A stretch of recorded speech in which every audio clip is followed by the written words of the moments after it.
Okay. Thank you all for what is about to be a very long presentation.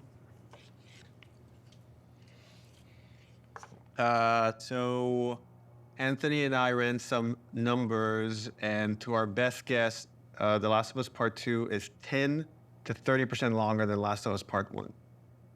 However, this is the most detailed story presentation we've ever done. Like, if you think about the presentation for T1, where we kind of talk about the quarantine zone in somewhat detailed, even though most of it changed. And then it's like, and here are some things that might happen with Joel and Ellie. They might go into a spore-filled subway tunnel. They might fight some cannibals.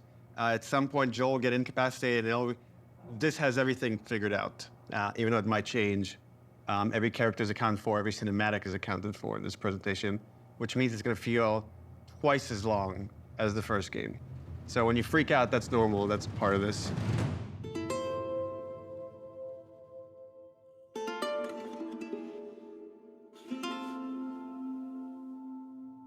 Oh, this is about an hour and a half to 2 hours. So hopefully you got your pee break. Okay. So we open on 15-year-old Ellie. This is a few weeks after the events of the first game.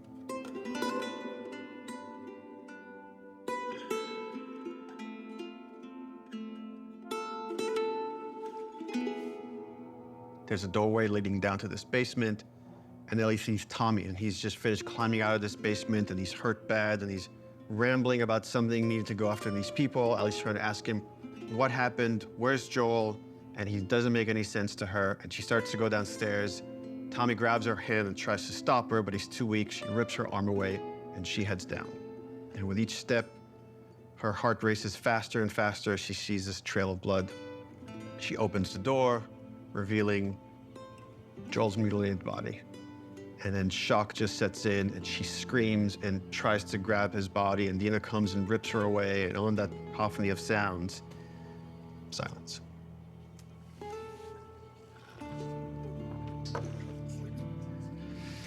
Oh, we're just getting started.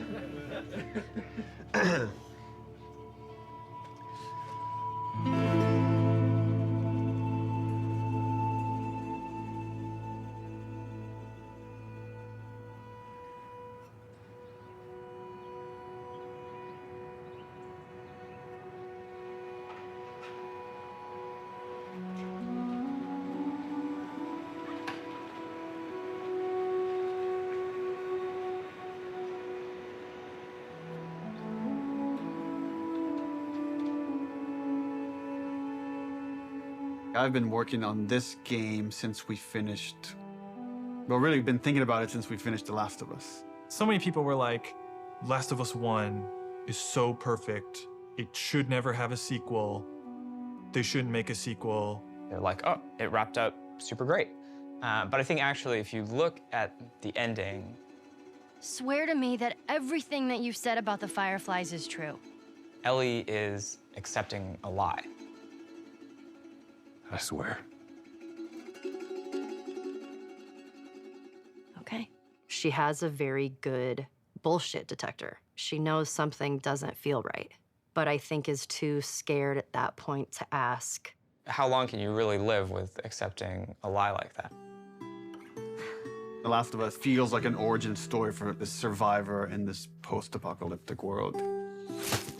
Seeing like how Ellie has become such a strong, unique character, it really felt like, you know, if we were to do a sequel, it'd be a shame for it not to focus on her. Move the fuck out of the way. Yeah, once we're done with this whole thing, I'm gonna teach you how to play guitar. Yeah, I reckon you'd really like that. What do you say, huh? Joel, he's gonna teach Ellie to play guitar. That always felt like that's just this like unanswered promise that like was kind of lingering at the end of the first game. We did this thing called One Night Live, where we had the actors come on stage and reenact certain scenes. So you say we get you to the Fireflies. What happens next? Marlene, she said that they have their own little quarantine zone and that doctors are still trying to find a cure. I wrote this new scene that takes place after the ending of The Last of Us, but it was only shown to people in the audience. Like, we cut off the stream right before we showed them the scene. If I ever were to lose you, I'd surely lose myself. Try and sometimes you'll succeed to make this man of me. Our future days of you and me.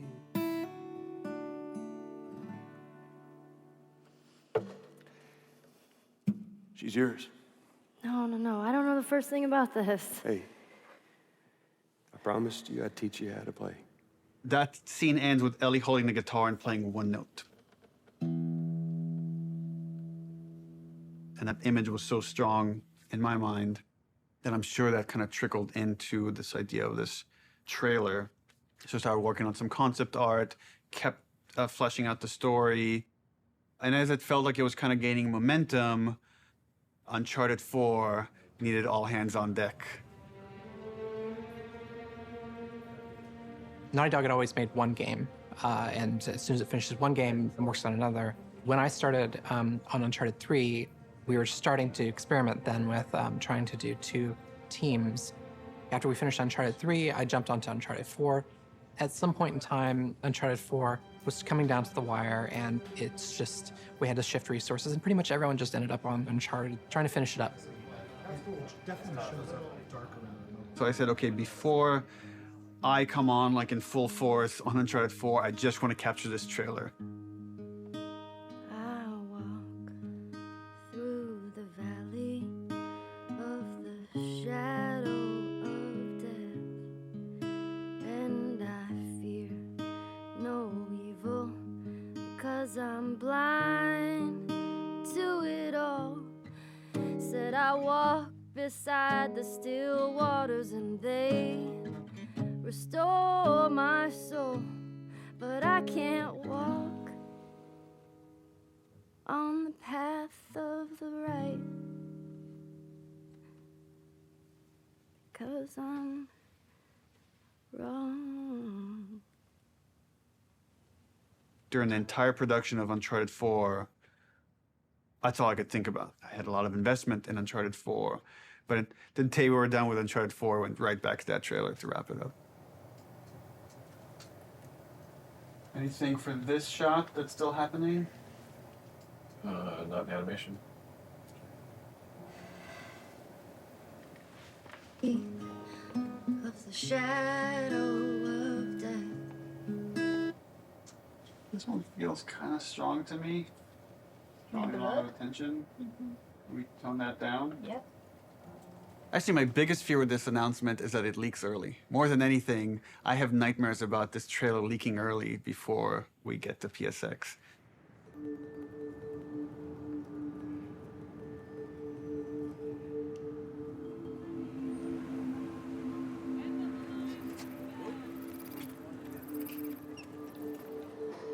If we're gonna surprise people, PSX, the PlayStation Experience, hasn't set itself up yet as a place where big titles get revealed. That's E3.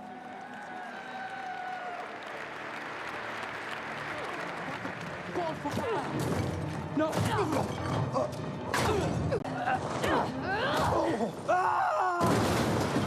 We're revealing the Uncharted single-player content at the opening of the show. You're late. I thought you were professional. Oh, you should relax. You'll live longer.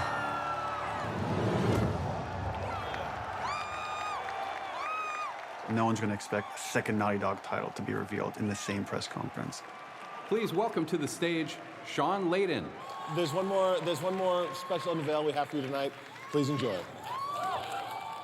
When we first revealed The Last of Us, the Naughty Dog logo came up and the crowd erupted, and it was such a high that's almost been like chasing the dragon, like wanting to recapture that feeling. Oh my God. Why does this look like The Last of Us, dude?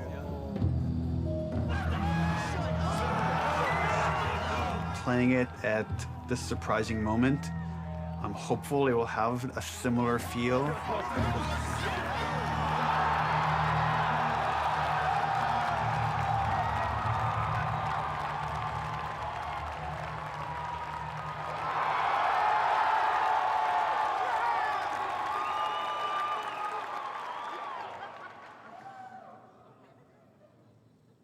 What are you doing, kiddo?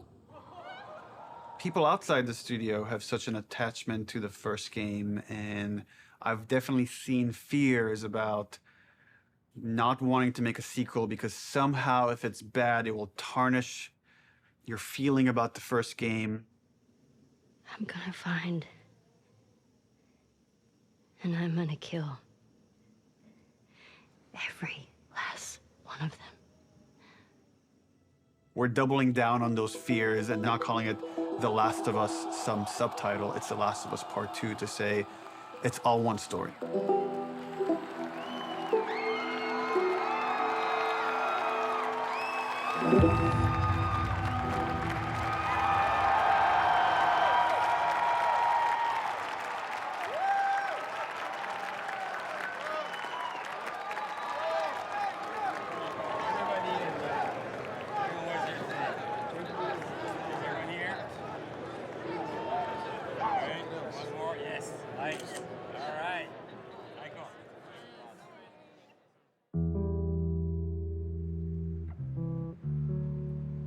The concept for the sequel had to feel compelling enough, have enough weight that felt like, okay, this is an experience worth creating, worth spending the next 3 years on. I became really intrigued with the idea of the cycle of violence and how, like, certain events would trigger acts of violence that then would beget more acts of violence. It's almost never satisfying. It never brings the person you love back. And despite you thinking it's going to bring some closure, it doesn't. We just need more empathy. Wouldn't it be awesome if we could create an experience that lets you safely explore those feelings? With that theme, all of a sudden everything fell into place and this outline emerged. The whole catalyst for what starts the second game is Joel killing the doctor.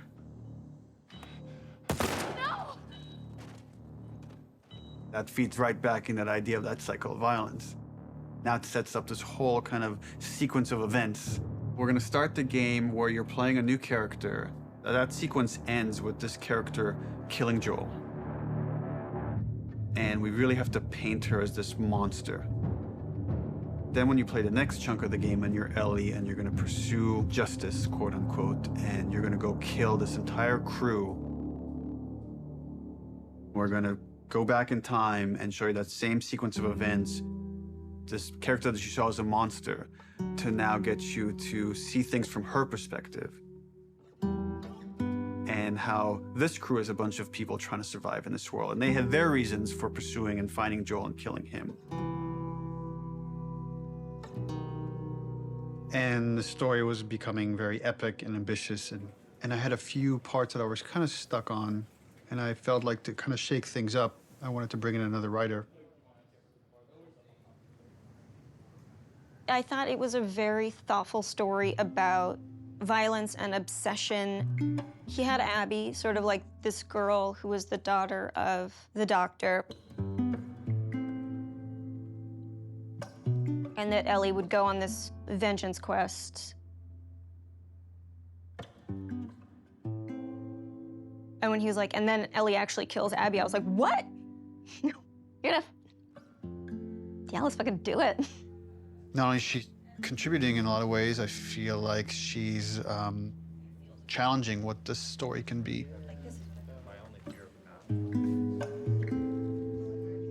She's wanted to add more romantic intimacy between the characters.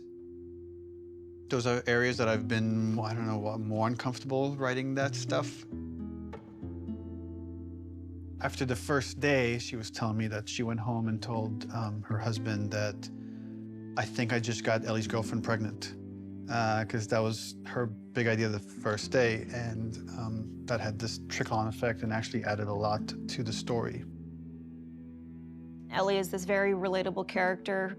I thought she was a perfect vehicle to challenge this notion that violence doesn't have a cost, because it does have a cost in reality. It's going to ruin this girl.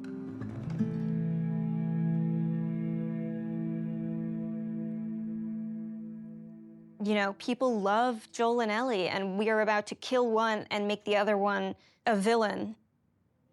I was very nervous telling Troy we're gonna kill off Joel. In the first game, he was advocating that Joel should die. When I read the ending to part 1, I was like, you're gonna piss a lot of people off. Let me go. Marlene is the closest thing to a parent that Ellie has had outside of Joel. You just come after her. A lot of people got hurt, and Marlene would be one of those people. Joel has crossed these moral lines, and therefore he deserves to die, and he thought it might be a more dramatic ending. And I was like, no, you're crazy. But then in the second game, that's why I was thought oh, he would take it pretty easily. He goes, so Joel dies, and he's like, so this happens, and then and I literally had to stop. I was like, can you give me just a second? Because it literally was as if someone was telling me about how my friend had just died. I think he kind of took it hard. It was like the character meant so much to him.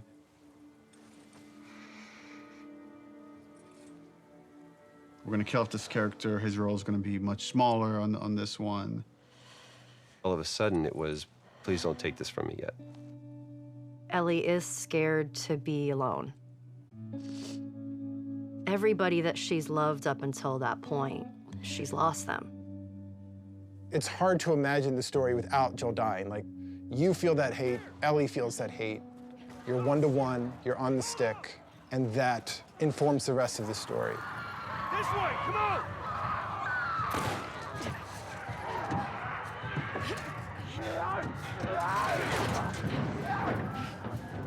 You okay? Yeah. We get you through interactivity to really connect and empathize with this character. Y'all act like you heard of us or something. And then make you feel like I've led Joel to a trap.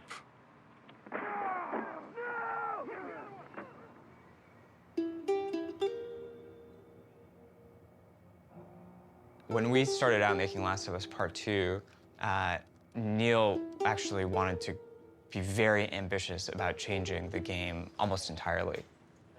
In the first 4 or 5 months, the game was actually kind of an open world, inspired by Bloodborne.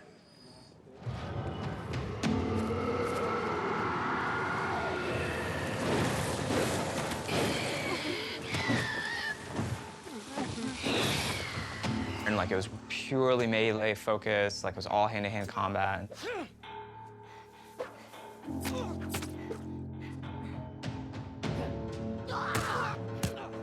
It wasn't just the melee combat, we were also looking at sort of layout structure.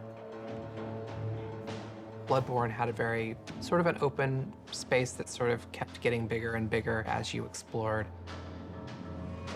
I really like that feeling that you get of mastery over the world. It starts to become kind of almost a character in the game itself. And so that was also something we were looking at. We started out making it as different as humanly possible from the first game as we could, and then kind of dialing it back. The open world thing didn't work with the story that we were trying to tell and stuff. So in pre-production, we spent a lot of time just doing setups. I've got your back. Self-contained sort of units that tried to expound on a single sort of idea. Trying to start out with sort of simple shapes and building up to more complex shapes. And starting out with 1 or 2 mechanics and up to those mechanics. Hey! Even our experiments, we try to add as much context as we can. We establish a goal that you're gonna be going for. We establish beats so that there's an emotional journey, the stakes are raised. Figuring out some traversal stuff, a lot of climbing and balance beams and seeing how far we can sort of push in that direction without it getting over the top like Uncharted. More sort of verticality, more use of grass and stealth. My name is Arnaldo Lisea. And what do you do here? I do design. I know. How long have you been doing that? A day. I got an opportunity to work in QA, and that was a great learning experience. I shipped The Last of Us and Uncharted 4. The thing I'm proudest of is the people who came in to a quality assurance job as a contractor, which is entry-level work, and used that job to get to where they ultimately wanted to be. When I interviewed for the QA position, I specifically said that my goal was to be a designer.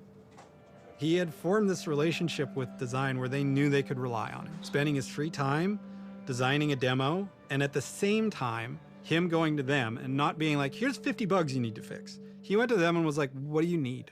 How do I help you? What kind of bugs do you need? And for their part, they embraced him and were like, why don't we show you how to lay out nav mesh? I am anxious to prove myself. There is no babying when you start. It just hits the ground running. If I don't cut it, I go back to QA or find something else. We're trying to figure out at the moment how we handle big spaces, bigger than the first game. The enemies are too spread out to be really considered like one single small encounter. And seeing what behaviors we need to start developing for them to make it look good.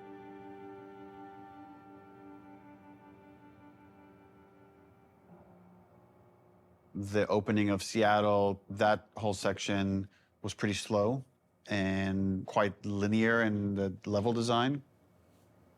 Let's assume that there's guys in this building, someone's starting to shoot at me from the second floor. So, okay, if I'm on the horse and I'm getting shot at, I can't take cover with the horse, so probably first thing I'm gonna do is jump off. And that's slow and clumsy, and maybe we can make that faster. It's like, but once I jump off, I'm gonna wanna take cover behind something. It's like, okay, I'm taking cover. Now what the fuck do I do with this horse? I assume the enemies are gonna shoot at it. If they don't, that's kind of weird. Does Dina ride off with the horse to help it stay safe? Well, that sucks, because I'm trying to build a relationship with Dina, and if my partner leaves me, that makes me like her less. I'm like, okay, so Dina has to get off the horse and take cover with me and help me engage with the enemies. Okay, but the horse is still there, so what happens with this horse? Does it ride off on its own in order to protect itself and then come back after? Oh, that feels too intelligent for a horse. That seems a little funny. As soon as there's range combat, the horse kind of makes it fall apart.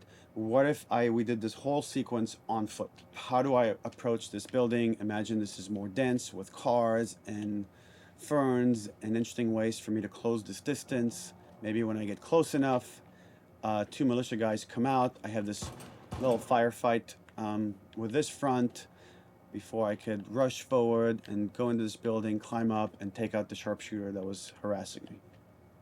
Really simple, small fight. Now there's tension. Guys can come from anywhere, like from this rooftop, from these windows. And that really inspired us to take some pretty drastic changes as far as the flow, inserting more combat, opening up the layout to give the player more options as far as they explore the city. You can imagine this as being kind of the hub with it poking into streets, and I could go into the streets and explore and find those locations, what we're kind of calling dungeons. So that's the plan. Some of these changes are big, but it got us excited. This feels like a true evolution of T1 as far as going more systemic and giving you options. If there's concern, it's about scale, it's about scope, it's about can we actually build this thing? The scope is always bigger than the last game. It always has been. It always will be, probably. But this scope on this game is something pretty extraordinary. Everyone seems to agree that the thing we're building is going to be cool. Once it's done, it's just that it's such a big game. Our games have become more and more ambitious, and the studio has been a lot bigger. When I started here, we were 40 people. Now we're over 300. You can't handle that many people with a flat hierarchy. As we grew, we've had to introduce new titles just to management, control communication, make sure things don't fall through the cracks. We have no producers at Naughty Dog. There's so many talented people here that you can rely on and lean on. It makes the game better. And that's really kind of the secret sauce of Naughty Dog, is how collaborative it is. You find the right people who really want to do the best they can possibly do, and then you kind of give them the resources to try. You're getting what you asked for as a creative person, right? You're kind of getting the freedom to go as far as you can go, but sometimes I think we need to be saved from ourselves a little bit. With The Last of Us 2, there's a real sense of opportunity. This is going to be a much cleaner production than we've done in the past. We're going to get it right this time. This is the first project that has had the proper pre-production period, where we have locked down, for the most part, story, beginning, middle, and end before production. That hasn't happened. I don't know if that has ever happened, now that I think about it. It's a very, very messy process, which is, again, why it's a lot of times really difficult to schedule. I think right now we are planning on spring 2018. So when springtime 2018 comes around, The Last of Us 2 isn't in stores, you can look back at this and say, well, I guess their plan wasn't exactly set in stone.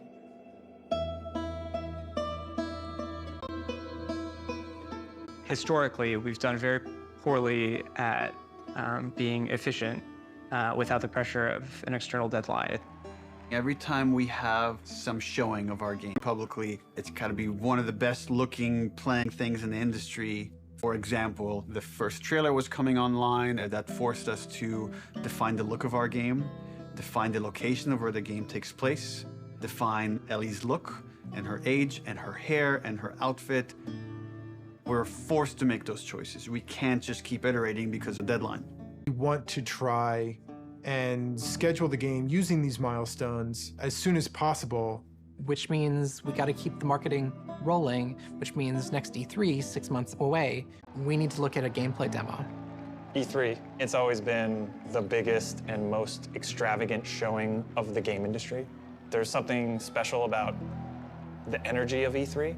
We need to figure out what the gameplay is, because right now it's just we've got a bunch of like cool prototypes and stuff like that, so it's scary, but we work well under pressure.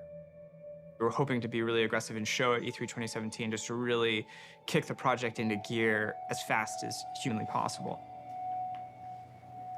We want to break it up into a roughly 2-minute cinematic, a flashback sequence that will set kind of emotional context for what will then go into a 5-minute gameplay sequence. We want to do this festival within Jackson. Like there'll be like a live band, and we're just seeing people lively having fun. And for the crowd, are you thinking people? Frank says we could do a 30 variation. I think we can make that work with 30. Yeah. Dina pulls Ellie onto the dance floor. Ellie's dancing with her, is making all these guys jealous, and then Dina says, "You want to make them really jealous?" And she leans over and kisses her. And on that, we do a hard cut to Ellie in the middle of the woods. So the idea is we shouldn't see any buildings, just woods, water, ankle-deep water rushing underneath her. What about rain? Are we still doing rain? I haven't with the other guys, but...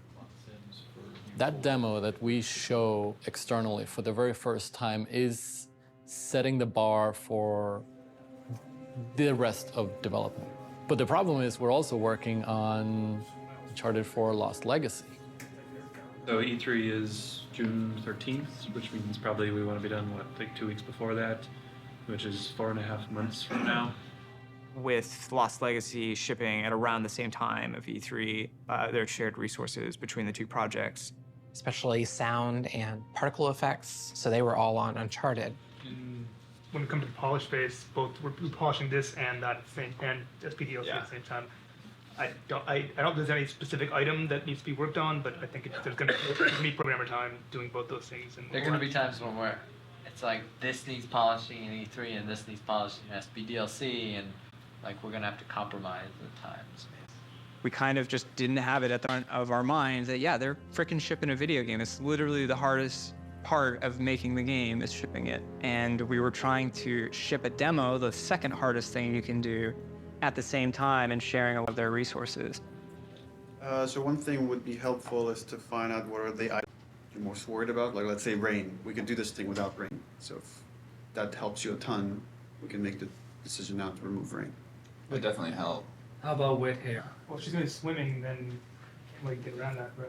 How about no swimming? Puts on a cap. if her hair...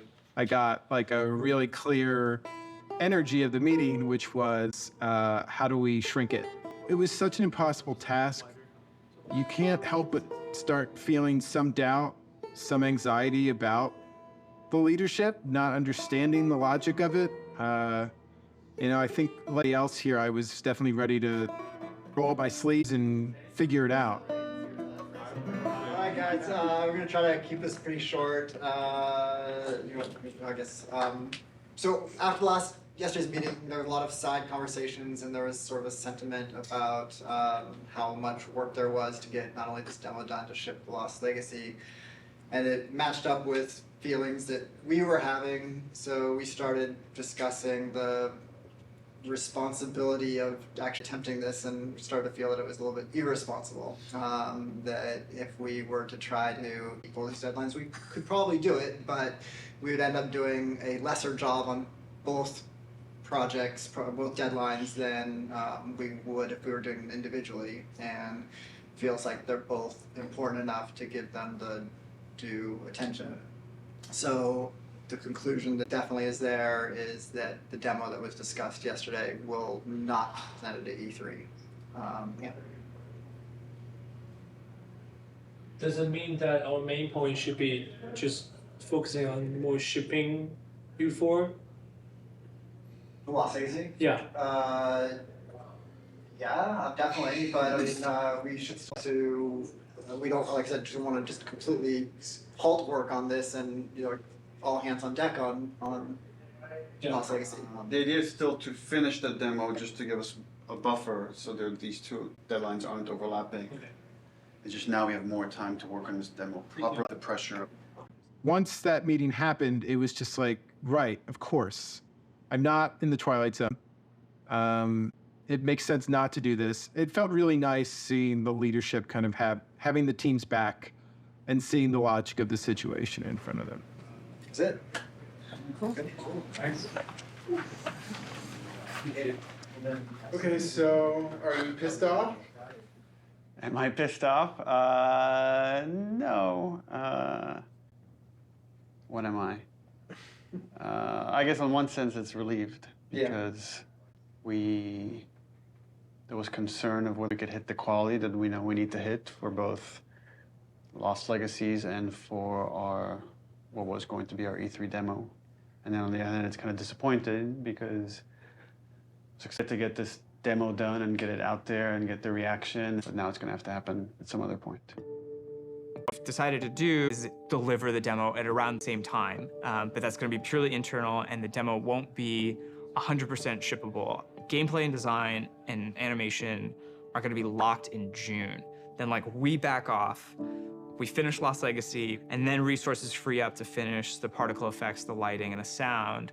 And then we ship just the glossiest looking demo you've ever seen. We burn that to a disc at the beginning of January, and then we don't touch it again, and nobody sees it until E3.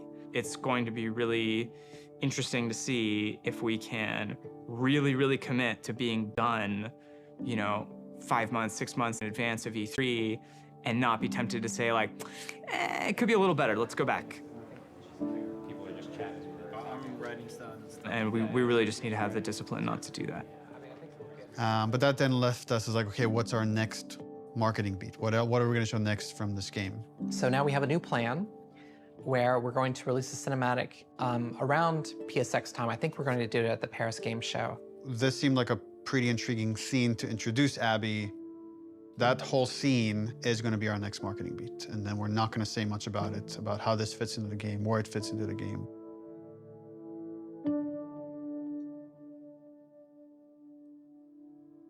Abby evolved over time, and if you look at the concept art, the character looked very different than where we've ended up.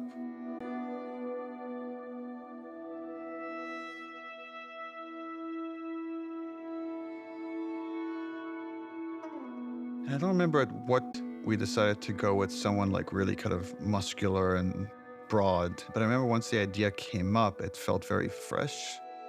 Once we sort of nailed down the body of Abby, we played around with different ideas of how we wanted to accentuate her arms or not. And there's something interesting in Abby feeling a lot like Joel.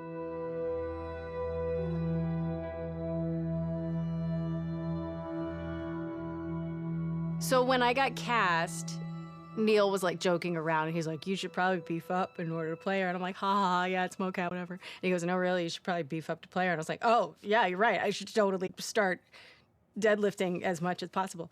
So I did, and I was training like crazy, and then I got pregnant. What are you gonna do? We need to separate her from Ellie. It shouldn't feel like I'm playing a recent Ellie, that Abby should, in many ways, look, behave, fight differently.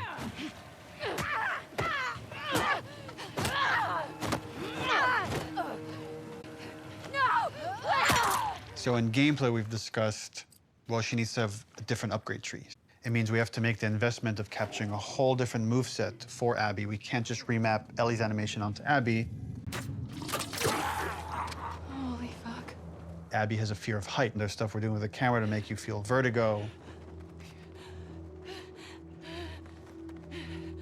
And that helps build empathy. It makes this character real. We let you both live, and you wasted it. She's aesthetically a very intriguing and iconic, powerful character. Abby, who are these kids? They saved my life. Can you take a look at her? Once she's killed Joel, what is Abby's motivation? What is she trying to achieve? Her redemption is really taking care of Yara and Lev, these two kids that are from a warring faction. You know, she has been taught to hate them. There is an inherent xenophobic reaction to them. It's about saying, can you come to love your enemy? Scars built all this? Seraphites. Yeah, I was gonna say that. These are kids that grew up in a very different context as Ellie, and, you know, how they live their lives and experience the world is totally different.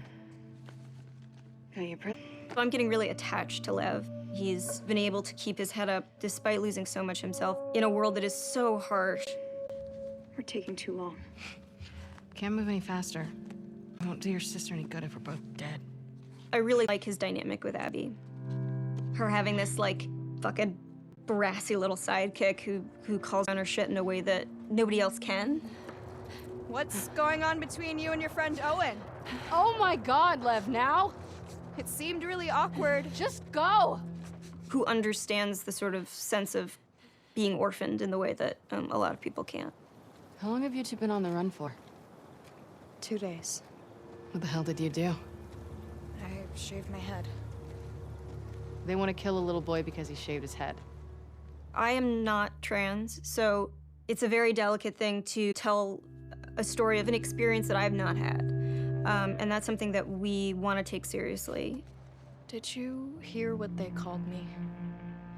Yeah. Do you want to ask me about it? Do you want me to ask you about? No. Okay. It's really about trying to create a multifaceted character who is trans, and that is absolutely an important part of who he is, but also a part of who he is, not the whole of who he is.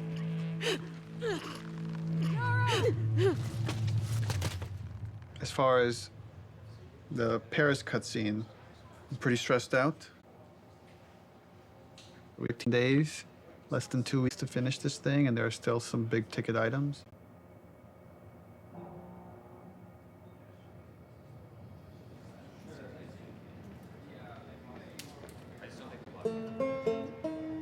Lost Legacy turned out to be a much bigger project than we initially envisioned, but now that it's done, everyone is now on board. We've got the green light demo done. She's putting on quite the show. It's very real. We're in full production now, so I guess that's the short of it, is we're in full production now.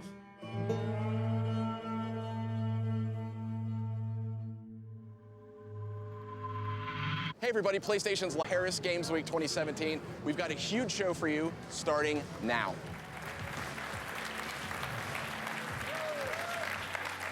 Wow, what a great way to open Paris Games Week.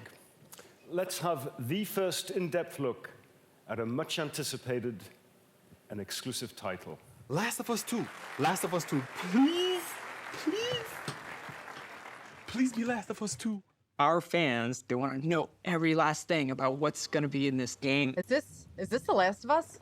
Neil has taken the way, you know, he kind of creates an arc or like this sense of drama, this kind of sense of mystery or like dramatic tension, and crazily has brought it to marketing. I view marketing as part of the game. It's very calculated what we put out there and how we want you to connect different marketing assets.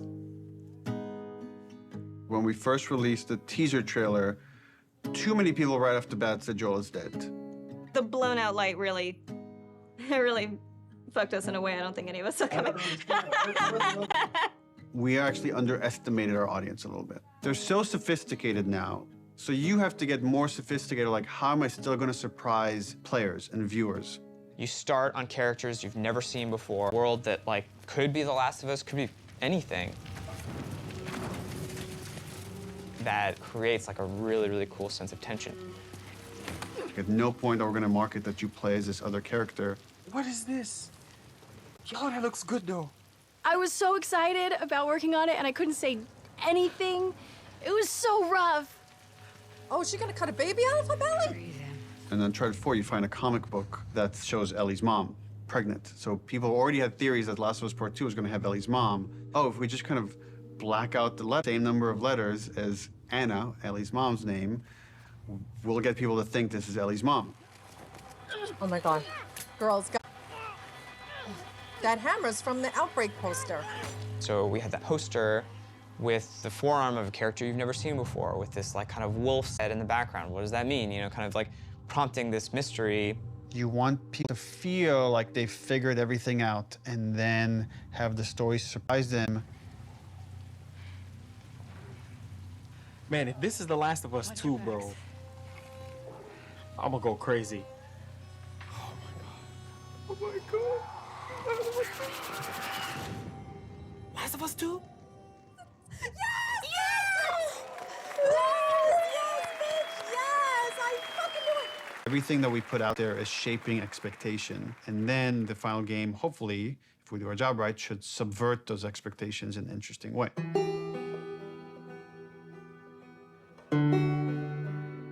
We knew we were pushing boundaries with that cinematic.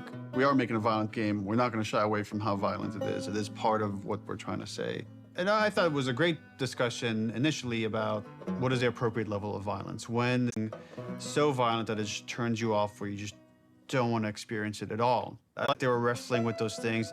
I didn't like some of the insinuations about the trailer being misogynistic towards the female characters. I don't think this story ever glorifies violence against women. There's no bias towards women or men. It just so happens that the two protagonists of this story are female, and therefore that's what you're going to see the most of. There has to be fail states in video games, which means a character has to be capable of being hurt. So does that mean that there can be no female protagonists in video games? Because that's super sexist to me. And frankly, like, women aren't the victims of violence. Don't we want to see women fucking fight back once in a while?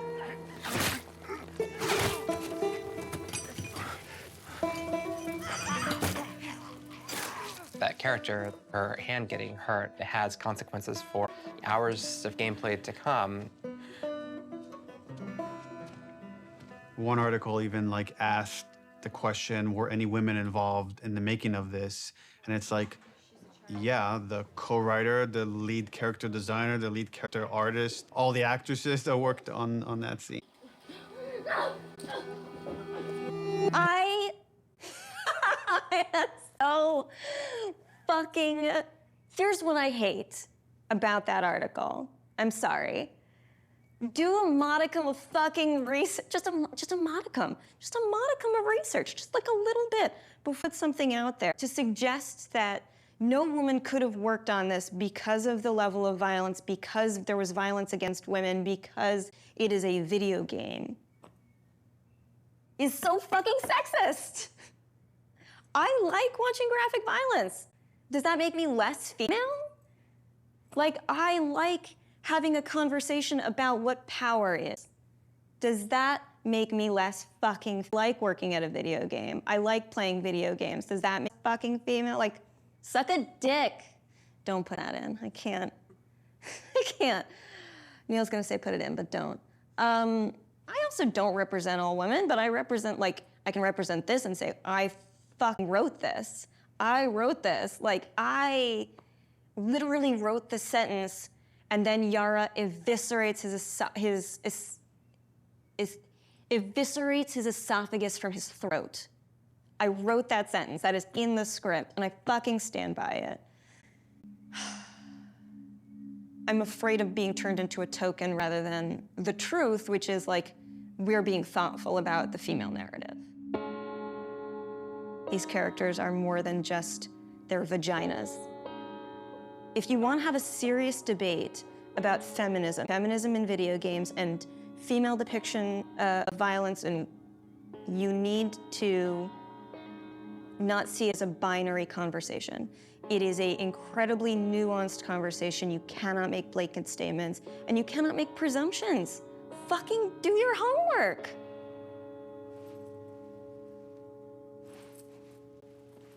I'm right here. I'm tweeting.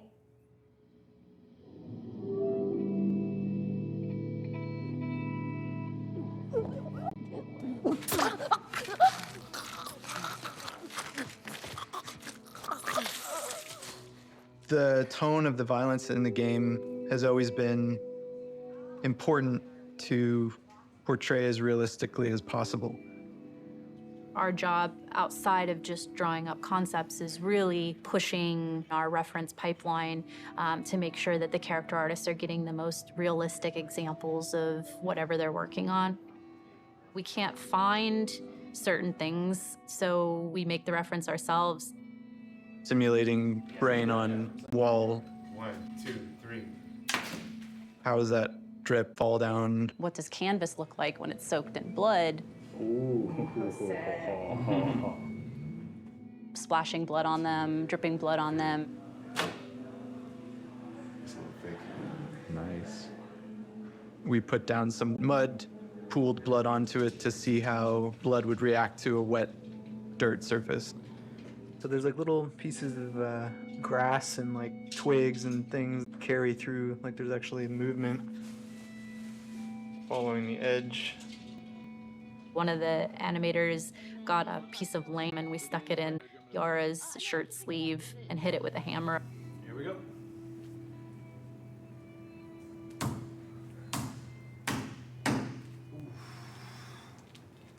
Yeah, we have a break. She's gonna need to hold this as straight, because if she does this, it's gonna, you know, just the weight of it's gonna want to make it fold. So I'm trying to keep it as straight as possible. Past week's shoot was specific for the infected eating people's jugulars, and there was a concept that was done with like blood running down the mouth, but like, would that happen? Like, let's find out. I got on the ground and pretended to eat away at like a bloody soaked rag that we made.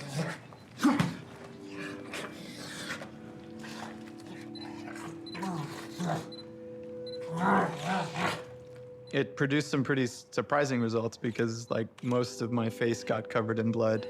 Look up a little, John, but yeah. Teeth? People here will go at length of trying to make sure that things feel as real as possible. Yeah, we do a lot of crazy stuff here. Nobody gets hurt, but it's really hard to see these characters that you spend so much time with and, for lack of a better word, kind of like, you know, birthing into existence, tortured and abused.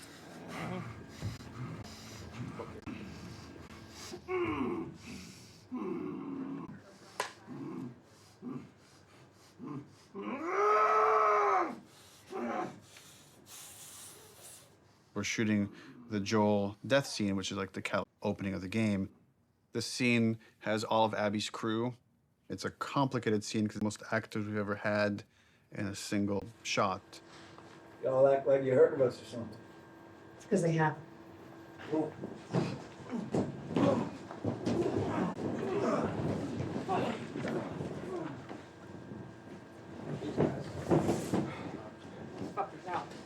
Or Joel doesn't die. Just me out. Now that you got that. Well, that's sorry, yeah. Minor line So change. then what happens is Yeah, all of us become friends. Knowing what was going to happen and knowing how it was going to happen, I got very fearful. There's so much weight to this scene. This scene has to be right. It's really difficult to reshoot it if we need to. Within the first game, having to call Troy and Hannah back to reshoot Sarah's death was very, very, very difficult for me. The last time I tried to do a big emotional scene, Don't do this, please don't do this, don't do this, don't do this, don't do this, please, God, no. Oh, God, no. that didn't go too well, and we had to reshoot it. Don't do this to me, baby. Don't do this to me, baby. Come on. Don't.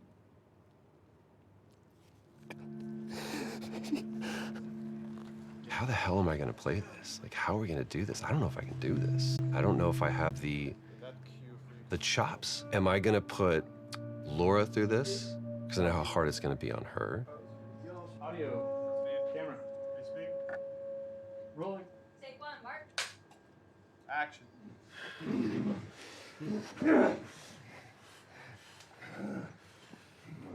Joel Miller.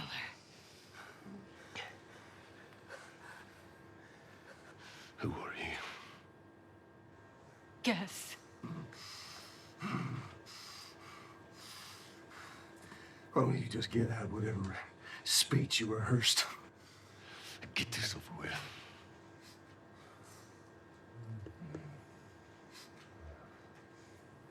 You don't get to rush this. At the end, I really loved what he brought to it. I couldn't wait to get back into Ellie's shoes again because it's where, weirdly, I feel most comfortable in a lot of ways because it feels the most like me that I've ever played, which is a little disturbing. I mean, minus like the murder and the killing. So it's almost like a bit of step forward, like you're about to like lunge and shoot. Yeah. Sweet. The biggest change that has happened since initial pitch is Ellie is there when Joel is killed. It used to be she came across the body, and then she had to rely on Tommy's testimony of what happened, and we shifted it, which made it much more dramatic and intense for her, and I think puts more of it on screen and again, better to understand why she needs to pursue these people.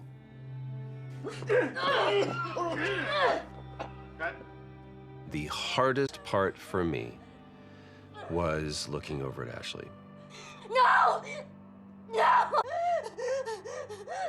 Knowing that Troy was gonna not be a part of it as much was really hard. And knowing that Joel was not gonna be in Ellie's life anymore, it was hard. So much of that day kind of feels like a blur because there were so many feelings involved in it.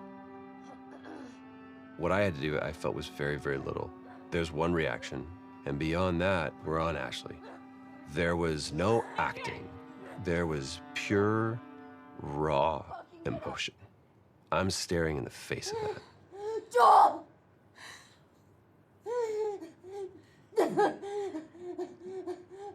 Why are you doing this?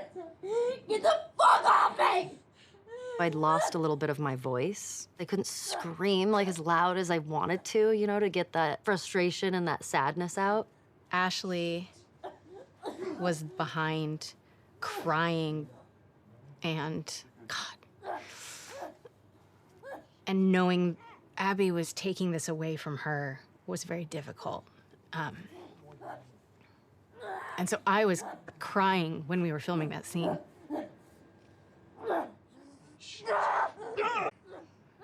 Yes, it was very emotional. You want what I want, right? End it. Now. Wait, please stop! No! No! Joel! Joel! No! No!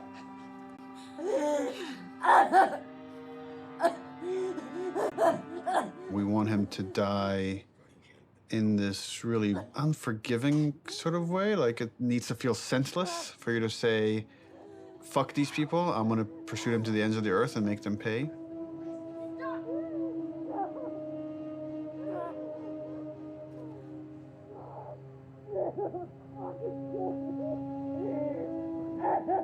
If the scene doesn't work with what we captured on the stage, almost nothing we do in post is going to make it work. Joe will take a pass at the scene, and I'll give kind of high-level notes.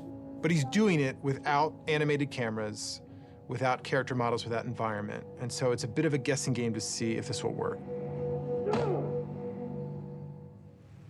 So I like the concept. I felt like there was a lot of repetition and it felt long. And once like Joel's head gets smashed, I don't want a close-up look of him. Okay. And I wonder if we could do like the smash from the back of his head.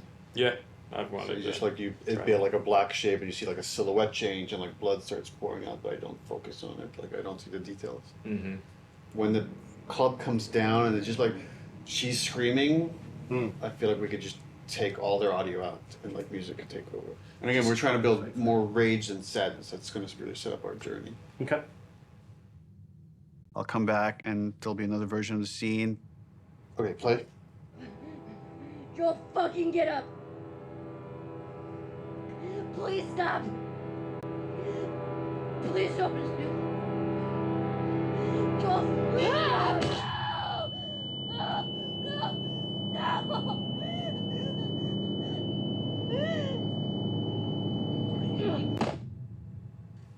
Overall, it's fucking awesome. Like I got emotional just the part where before he gets killed. It feels so fucking tense.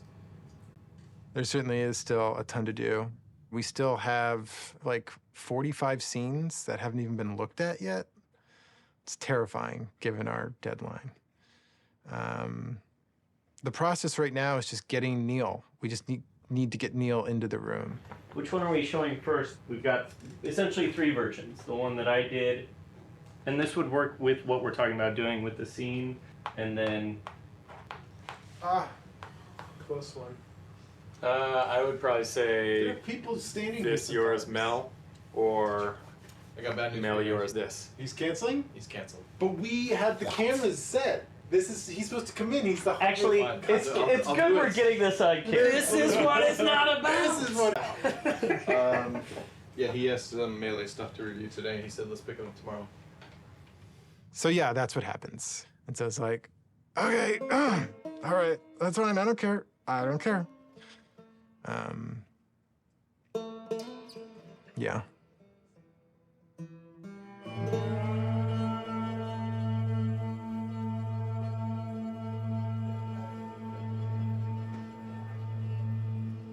I get called up to Neil's office one day.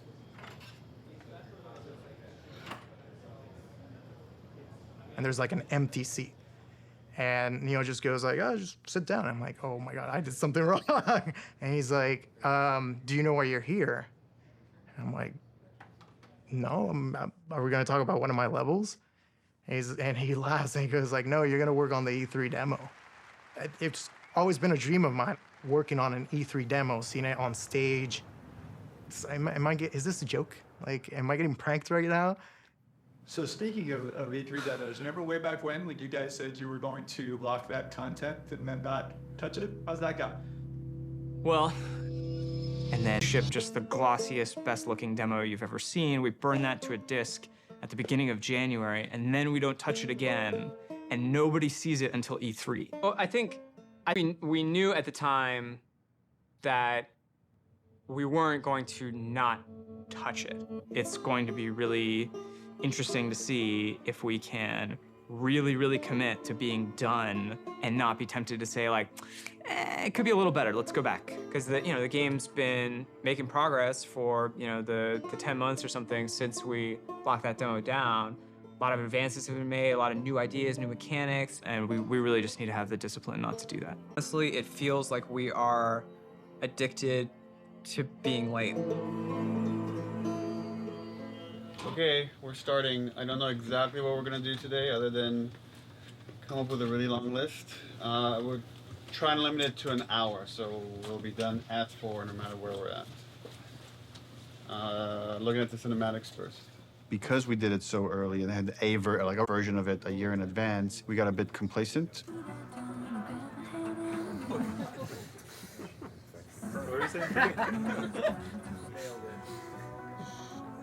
She's putting on quite the show. Sure is. Where are we on getting physics on these strands? We are working on it. So for next time? For next time? Yes, absolutely. We didn't scramble to figure out what it is we're going to show. We had the structure of like the festival going into this fight in the woods in Seattle. But it was harder to build the momentum we usually have. And I think that panic just wakes everybody up, and felt like it took us a bit longer to get there this time. So then you go in as if to kill this guy, see somebody over there. Oh, breaks 50% of the time, but use your imagination.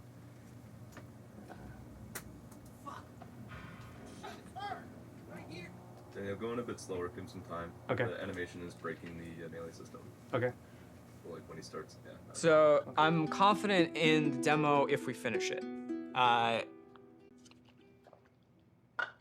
I'll be frank, it's not looking great. All right, this is totally broken. For next week, let's make sure it's all there. We could actually review it. Yep. Okay, thanks, everyone. I feel like this demo is cursed.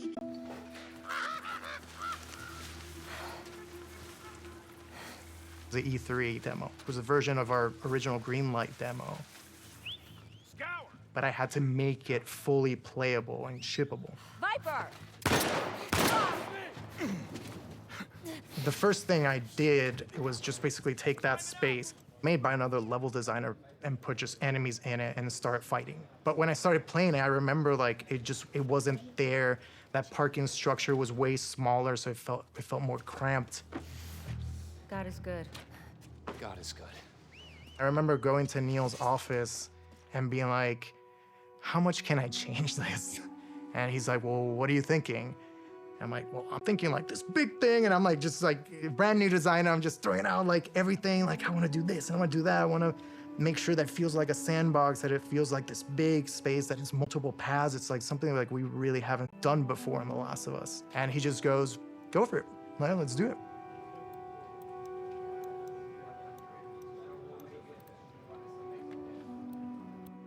We picked a location in Seattle that essentially is probably the hardest lighting scenario we would have to pull off in the game. I wanted to get the overcast look nailed because so much of the game's dependent on that. How do we pull off this look? Can we pull off this look?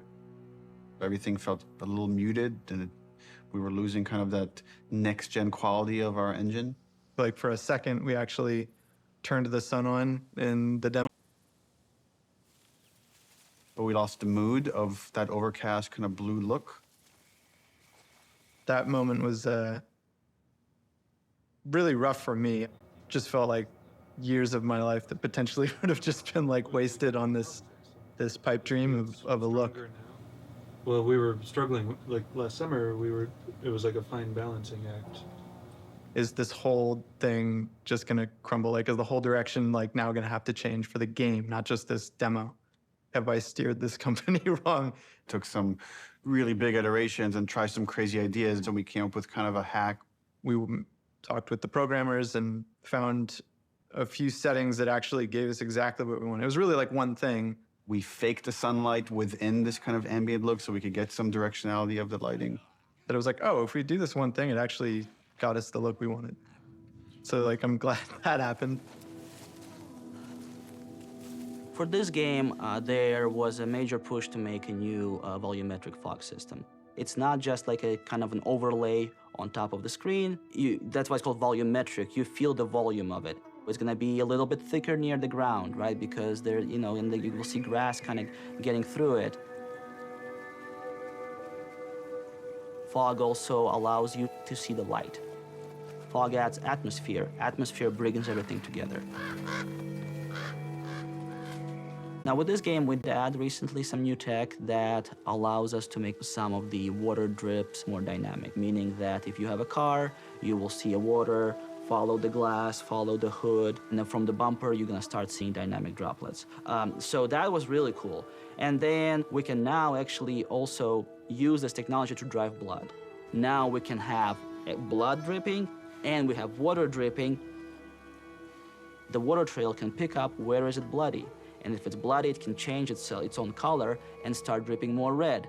And on top of it, we also clear out the blood. So what you will see is you will see bloody area. You will see water trails going down, the water trails washing out the blood and picking up the redness and going down. Really, really cool. In the E3 demo, we do want to show our next-gen animation system.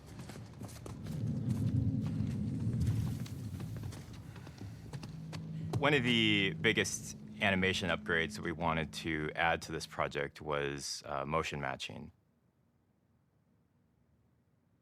The way that it works is it takes a pool of animation data and it picks the most appropriate clip to blend together and create just very fluid and organic movement. We want these characters to just feel grounded and believable in the world, properly shifting their weight and moving the way a real human would.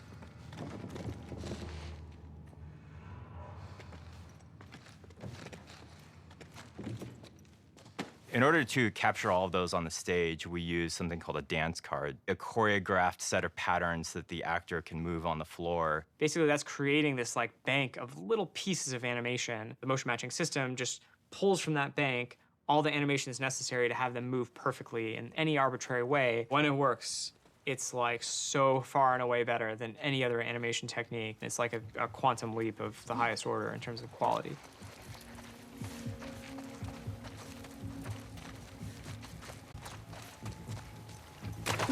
Any one mechanic is not maybe anything you haven't seen before. It's the combination of how it all comes together, the way it works with the animation system. The new stuff we're talking about is like, oh, you can be in grass. She went into the grass. Watch yourself. Like one of the biggest things we do in the demo is jump a gap. It's tough to be like, oh crap, you can jump, you know, like it's like, but it's new to our game. We have to have the best prone mechanic of all time. Yeah, no one's ever seen when I aim in prone and she actually like rolls up on her back and aims like this. Her clip through geometry. Being able to rotate 360 in all directions. It can never like do a janky thing when she's reloading while doing it or aiming in water. There's like an IK thing that like lift her chest and head up, and then it gets too deep. Now we're in a special prone underwater moveset thing.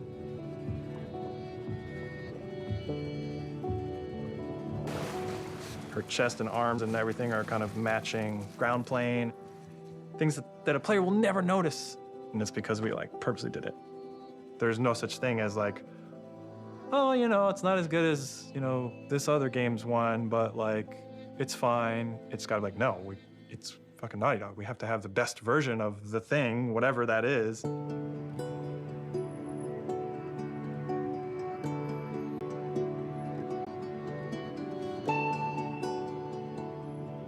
E3 overall was amazing. The press conference was in a very different venue. They usually have them in like these big auditoriums. And this was kind of like, almost like a pop-up.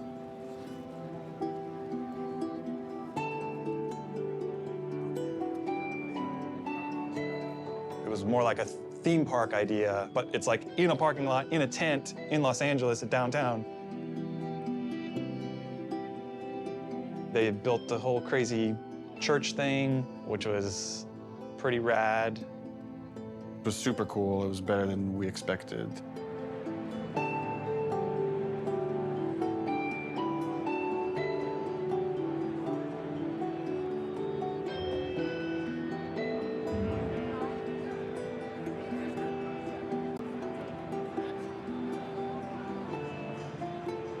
And you could feel like the tension of people trying to figure out, what is this conference? What's going on? What game are they going to show here?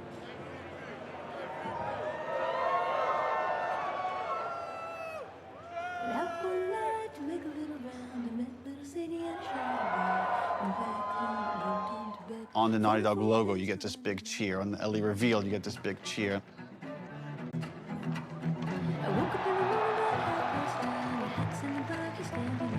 Every moment that we've constructed and planned like meticulously for really a year now hit the way we wanted it to hit.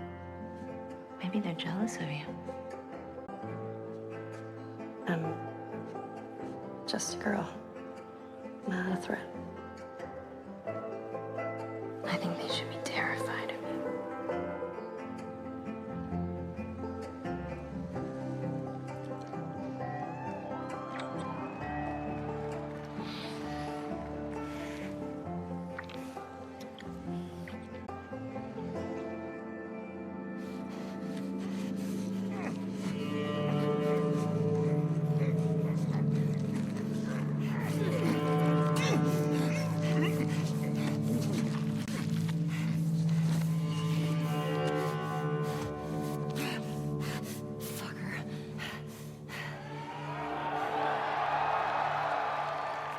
One of the biggest reactions was when the HUD came on.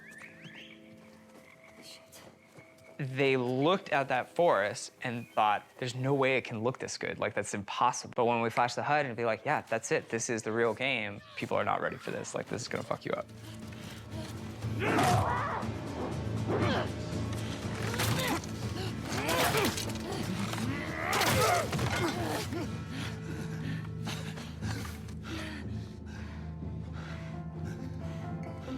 See?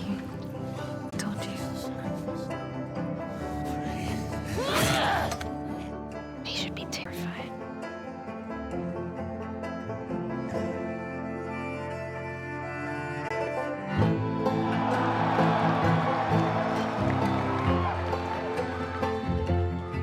It was electric. My skin was like tingling the whole time. Like, as soon as it's done playing, I'm like on my phone. And it was wild. It was wild to see it just everywhere. See it on YouTube, see people commenting on it.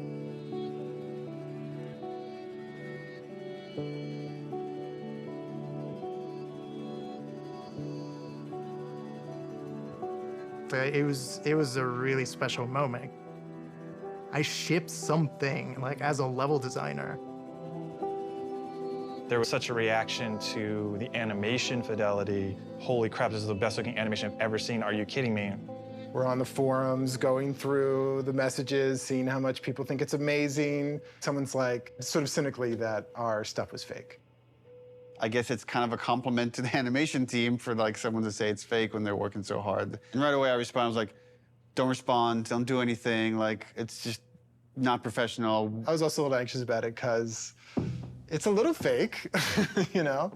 Fake is an interesting word. An argument that he's right. It's not the final polished game. You can't just play this demo in any way. You have to play it in this very specific way.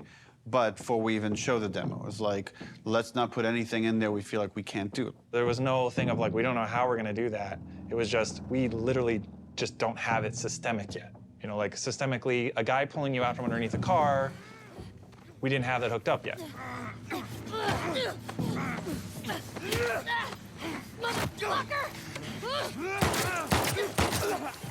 Now we have it hooked up in the game. It's her! God. Arthur! All over soon.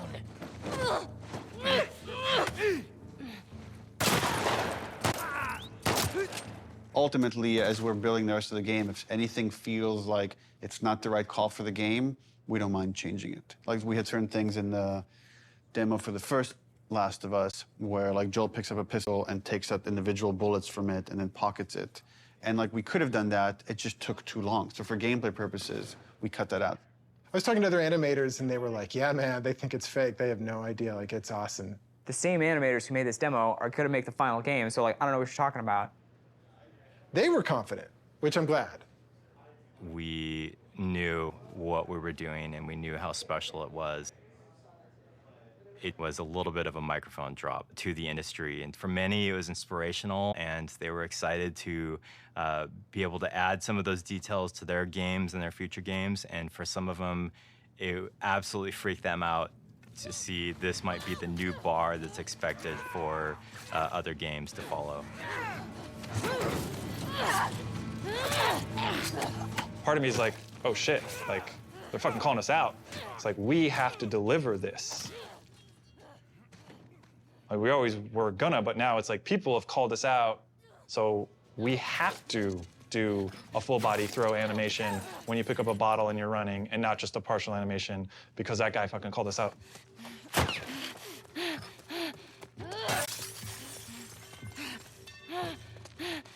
The real challenge is making the whole game look as good as this one controlled situation. We come out of E3 and hopefully we've set the standard for this, what the rest of the game needs to feel like.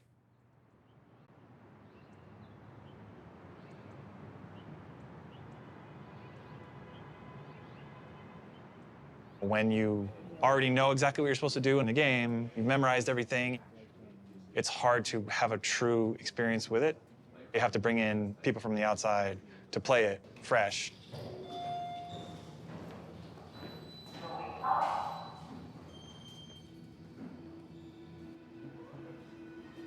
And so we try to start playtesting as early as possible. We've got testers in bright and early. They're going to start playing the game. They're actually just right across the hall over here.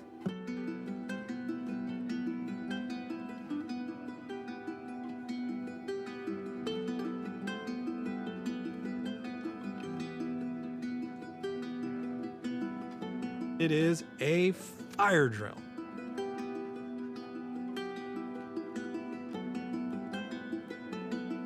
Because things have to work.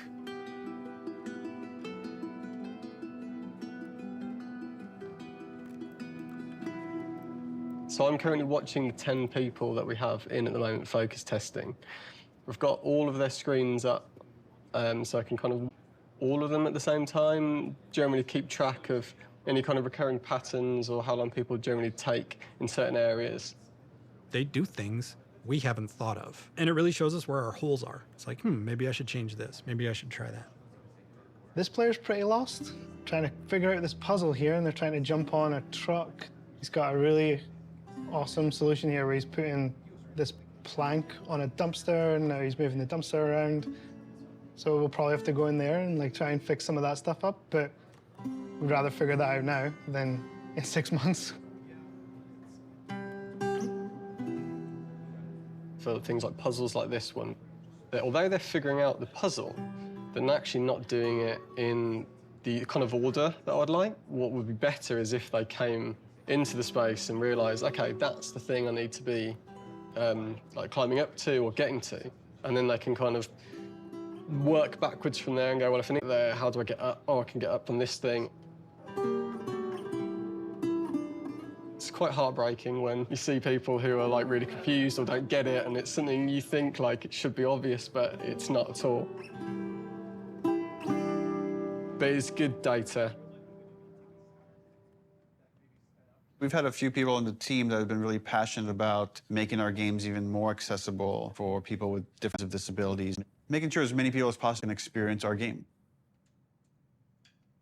Accessibility is something that like really touches a lot of people. As we get older, pretty much all of us are going to have probably some sort of accessibility need. It's important to welcome people with disabilities into all of our public spaces, into our shared culture, and that video games are a rich part of that. I love this, that you don't have to have like a 2-button feature to keep her crouched down. This is awesome. I love that. Brandon Cole, he said, I heard you announce this game. What do you think about the possibility of someone like myself being able to play it? And Brandon is blind. I hadn't really thought about that before. I don't even know if that's even possible, but I want to try because that sounds interesting. If you click on the L3 button, it turns the screen and the character towards your next objective. So you're able to sort of instantly sort of flip.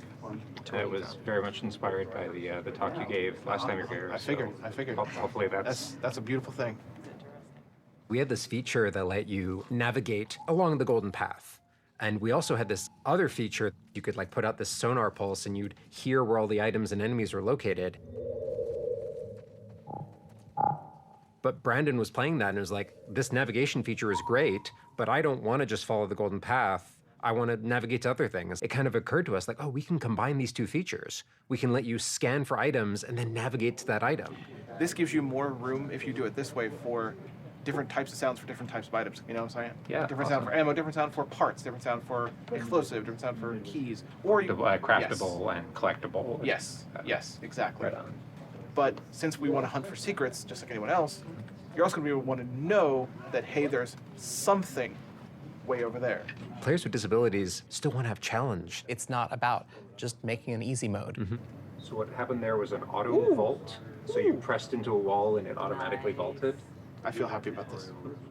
This is an example of actually the good part of the studio culture, which is self-empowered, that I think allowed us to do this crazy thing, this thing that, you know, I couldn't tell you if it makes business sense to some degree, but it was something we were passionate about and interested in. It was a way we saw we could make the game better. It was something we saw we could like push the frontiers of, and we went with it. Studio leadership was supportive of us, but this really was like a bottom-up kind of initiative. Yeah, absolutely. And I think that early success really helped to build momentum for the rest of the project. Shielding everybody from the cost, from the budget of these decisions helps them focus on their discipline. Don't worry about money, worry about making the best game possible. Trust that there are people at the top that are looking at the budget and considering that. At a certain point in the project, we start offering dinners to the team. And it's kind of like an acknowledgement of like, okay, there's a lot of hard work to get it done.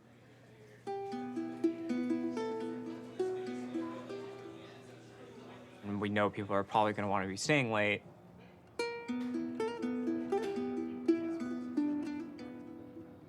Now we are crunching. This is crunch.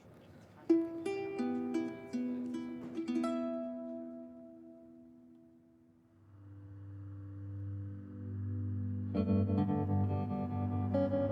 must have felt it for months that this release date is not realistic with how big the game is. People were asking us, is this a real date? Because it's not feeling like a real date anymore, so we felt like we had to react pretty soon. And then at some point, it just felt like because people were starting to put in longer hours, it wouldn't have been fair to not figure this stuff out sooner than later.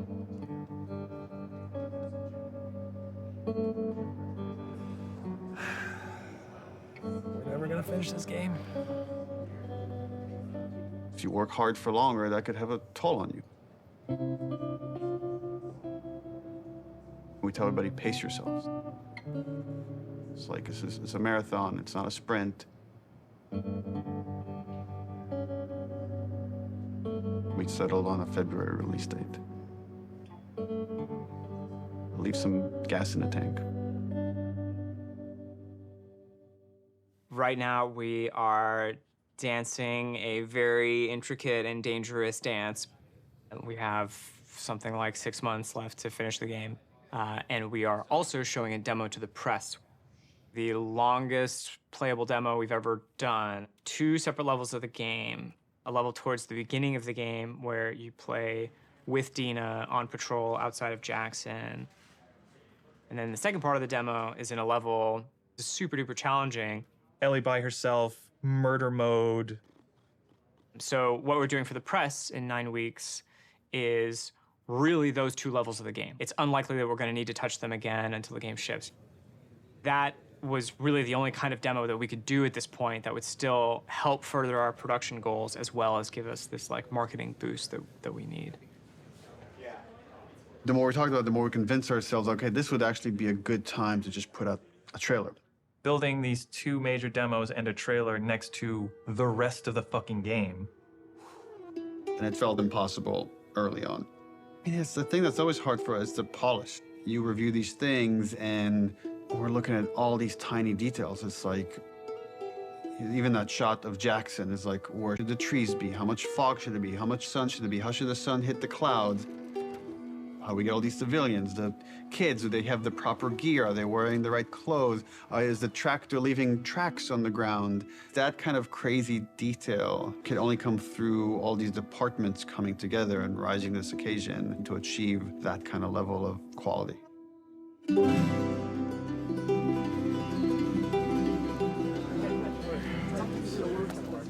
We wanted to show the team the final trailer.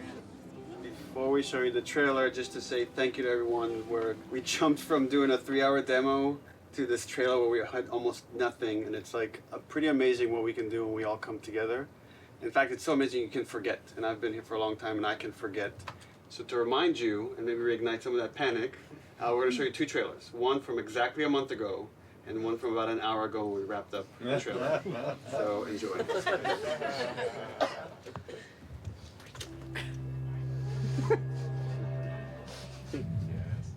who decided to join us. All right, you all know the drill. Tito, where are you?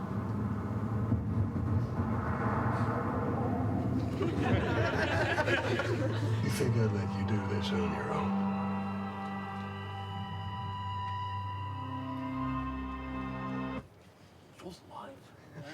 That only gets 1 clap.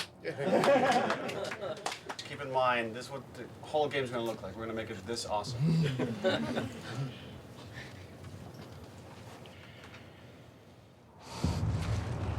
You can't stop this.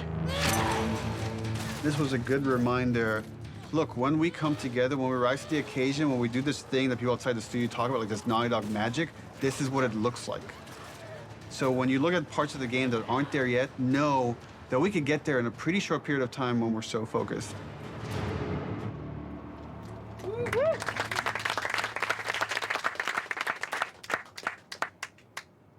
The date was the scariest part of it. We got the trailer done. We'll talk to it.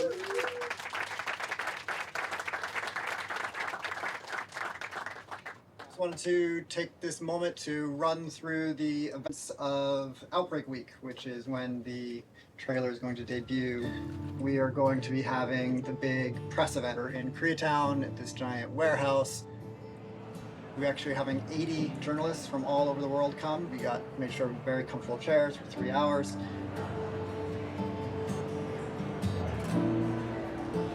Outbreak Day is the day the outbreak happened in the United States in 2013. In real life, we celebrate September 26th as Last of Us Day. Every September 26th, we've done something for Last of Us fans. When people play these 2 sections, which are very different, I hope and I feel that both of them are equally impressive.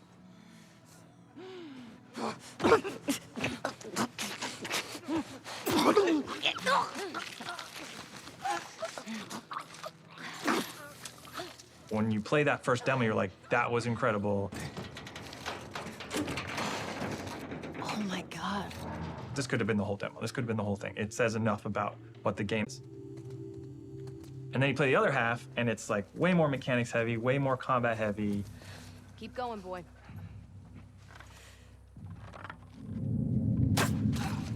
There. In the highest level of how Naughty Dog is perceived as a company, it's that we're story first and mechanics second. A lot of it is, I think, proving to the press and proving to people that, yes, we can do both. I want people to walk away and say, this is the best controlling, this is the best feeling third-person shooter. It's on the level of the best action stealth games you've ever played.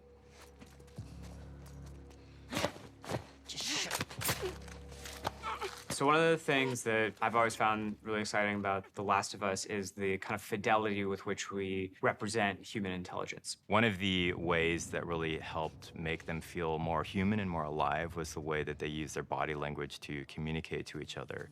Everybody spread out. We may have multiples. We had a number of sessions where the animation team, design team, and programmers all got together and we acted out a number of scenarios. And what that does is it gives us really great reference and touch points that we can always look back to about the way that we naturally behave, the way we naturally respond to each other. And those are the types of details that we want to weave back into the game. Someone took out Zoe! Who the fuck's out there? Sweep the whole goddamn street. Our NPCs are named so that you understand these people have relationships. They want to get revenge on you. It's this little mini loop of the whole premise of the game. Omar! Blanker! I just killed their family now.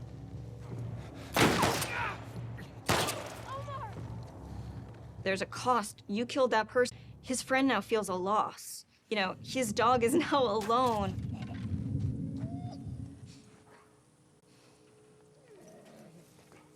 Dogs are really difficult to start off with because they're quadrupeds. They just don't turn around. They kind of like wheel around a little bit. Smell something, girl? The main concern we had is how is it that we can actually get a dog to perform a dance card on the motion capture set? And when we finally brought them on set, it was just incredible what these dogs were capable of doing and what the trainers were able to accomplish in a short time. Jump! Good boy, there you go. They move extremely quickly, so they're super hard to shoot. Fuck! They are on the ground. You have like these attacks that are designed to go up here, and now you have to kind of do them down there. Killing a dog has gotten people more like upset than anything else in the game, than hanging people, than eviscerating people. We're gonna break new ground in dog murder.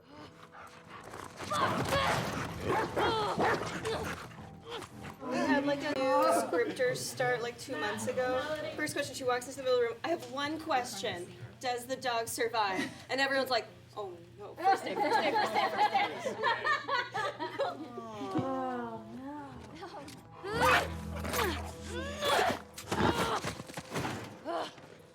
So we killed it, and then you have to love it knowing that it's already dead.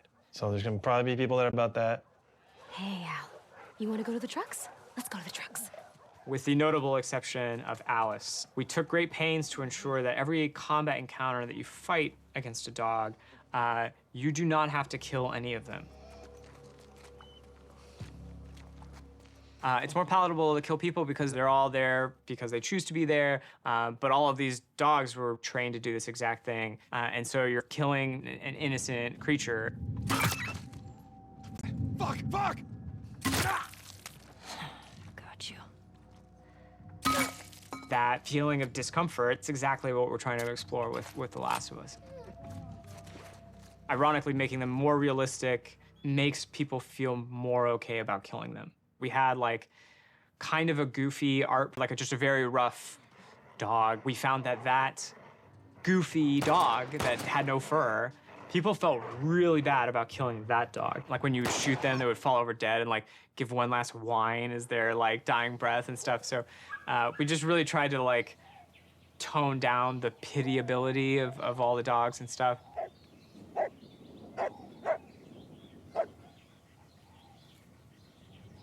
The best sound in most games are the stuff you don't notice. The Foley in the game is extremely detailed.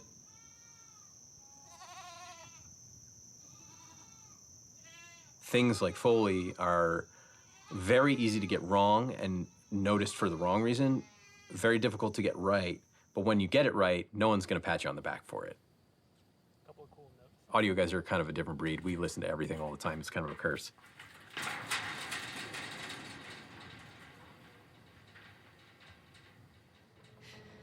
Our ability to use pre-recorded assets from a library that's like commercially available has been diminished almost entirely because we have very specific needs. Do one more of those? Yeah, play with that a little bit. Like mixing that tonality in is cool. Yeah. The enemies themselves, especially the infected, have had to go through a review process. In the first game, they're pretty coarse. They're basically like on or off. They're either walking around mumbling or they're freaking out trying to get you.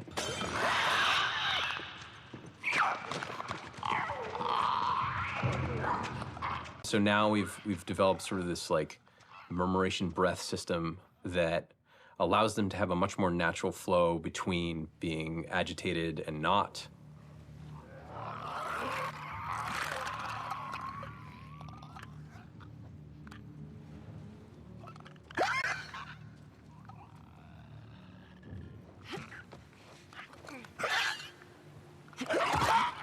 A big part of those recording sessions is working with the voice actors. It's much more collaborative. Yeah, that's cool. I kind of want to see what your more natural sounds like. You're basically trying to coach people that they're not zombies. Yeah, now imagine sprinting like that. Ready out of breath. No, Oh yeah, cool, dude. Man. Yeah, take your time, man. That's really great. One of the folks that we worked with, The sounds he was able to generate from himself was unlike anything I've ever heard before.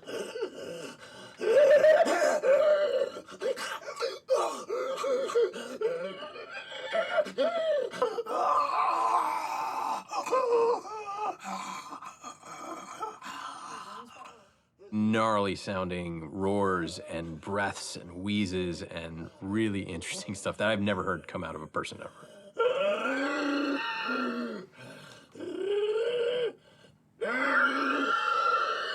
Sound is, we're inherently post-production on a lot of this stuff. We kind of just have to be jamming, and we have to be as prepared as possible, and that's what we try to do. A lot of stuff is yet to come for us, which means there's not a lot of time left, which means that it's gonna get really intense. It gets really intense for everybody, but for audio in particular, we'll be here late.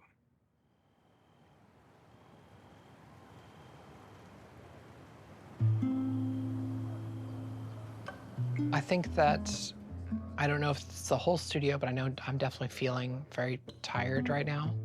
I'm feeling a little burned out. I'm realizing that I can't crunch like I used to. I can't put everything I have into these games as much as I was able to when I first got here. It's pretty unanimous that this game is really big, where it's bigger than we'd like it to be.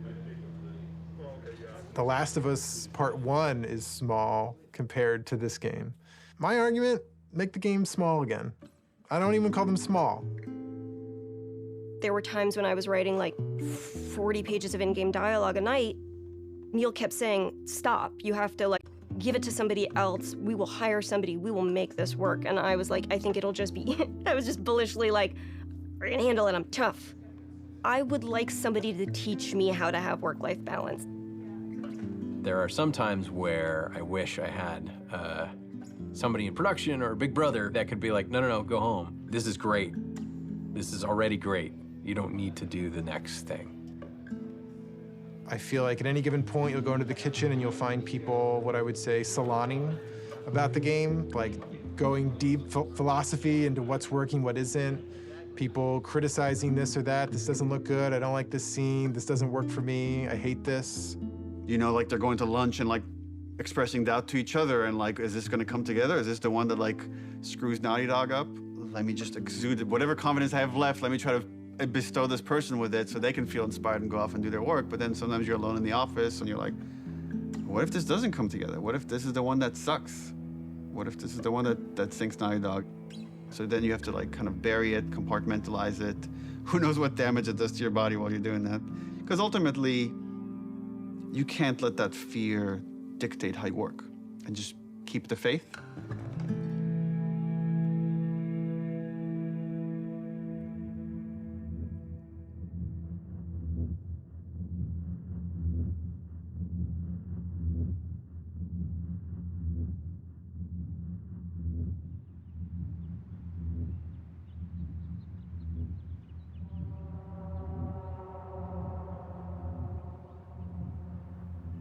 The game was just about done, was content complete.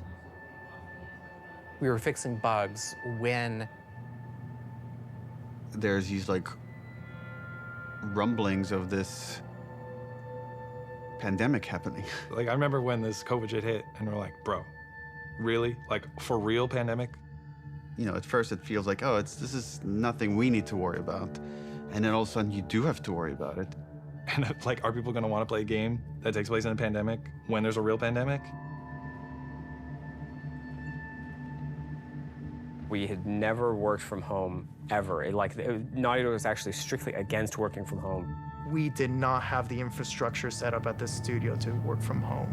And it's because we were so intense about security and leaks that all of our data, including our emails and our chats and IMs, it all had to be on a server inside the building.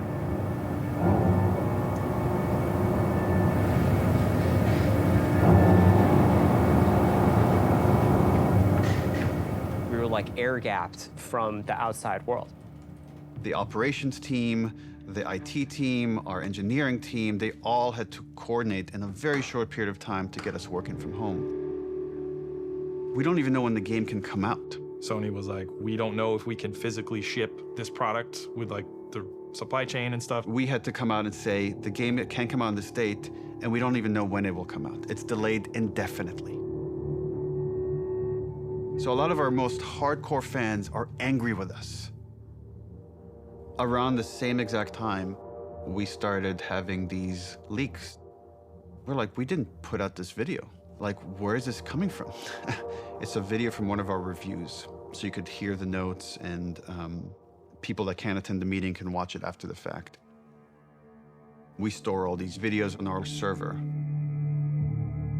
Did it come from the inside? Someone with a Naughty Dog? My first thought was, this isn't like a developer leaking this, isn't it? This isn't someone on the team. It's this person in the Netherlands downloaded terabytes of videos through a back door in the server. And then this is where we made a fatal error. Let's close this back door. And then this person put out everything. A video goes up on YouTube, and I don't remember what the first video was, but it was something relatively benign. But they weren't like super important. So, you know, they were like little clips, and it was like, okay, that's a little weird. What is that? All out of order and stuff. And I was like, oh, that's bad. And you kind of wanted to just say, stop, wait, don't watch it. Like, you're gonna ruin things for yourself. There's YouTubers I've watched for years, and they're making entire videos, and the title is like, fuck Naughty Dog. And fuck The Last of Us Part 2. There's just all this negativity and no positivity because no one has played the game. They just have these videos out of context and all these rumors mixed with them. Abby is playable. They thought Abby was trans because she has muscles. Here's the ending, they kill Ellie. And then it just turned into this whole political thing. Oh, Naughty Dog's, they're doing this political shit.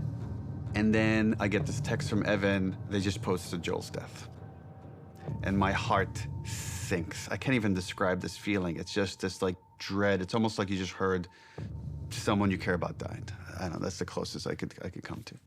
I thought Troy would be looking at that and be like, you see, you were wrong. He said, do you think we did the right thing? And I said, I don't know, Neil. I haven't played the game yet. I was livid. I was real angry. I'm bombarded with hundreds of negative comments, death threats, anti-Semitic comments. It's putting me in a deep depression. There's some stupid stuff that's like, you're a feminazi, you're whatever shit like that. But it's like some stuff was really like, you know, disturbing. The hatred, I think, that was behind it. I was sad. Like, there were a lot of days where I would just cry. Every time I went online, it was just, that's all I saw was death threats and threats of violence. And the worst of it, the really like hardcore death threats got passed along, and they, you know, made sure that they weren't anyone that like lived close by. Yeah, they were like threatening my son, you know, who was born during all of it. And yeah, it was rough. It was rough. But, you know, more than anything, it just kind of like, it kind of like taught me to kind of keep a distance, you know?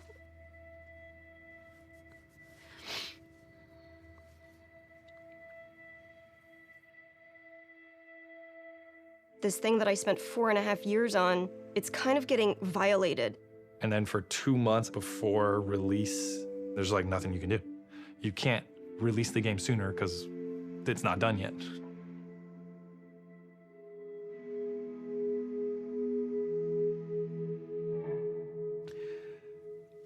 And that was the lowest point in my life. I'm working on the game towards the end at home by myself, feeling very alone. And I said, who am I doing this for? Like, why? It's too much. And I barely squeaked by. And then we were able to finish it. And, you know, we sent it to reviewers, and reviews are through the roof.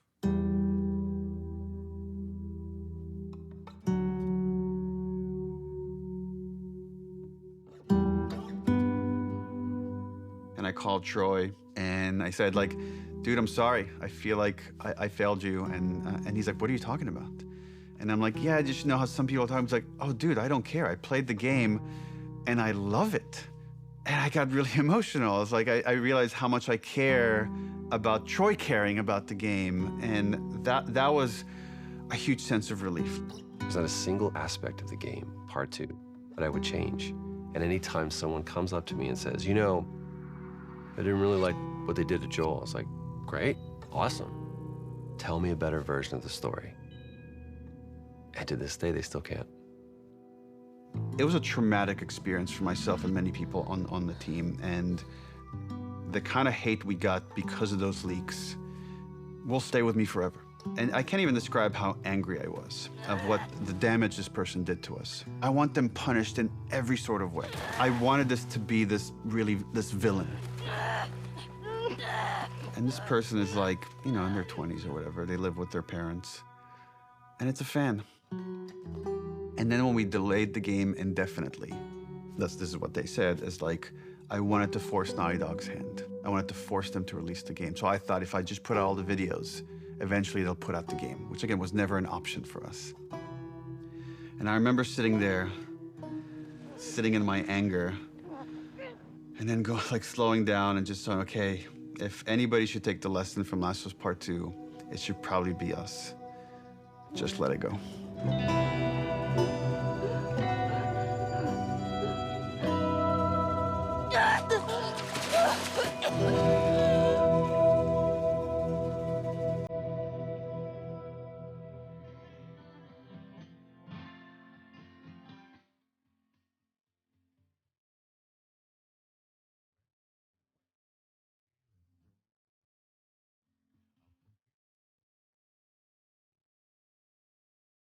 I believe.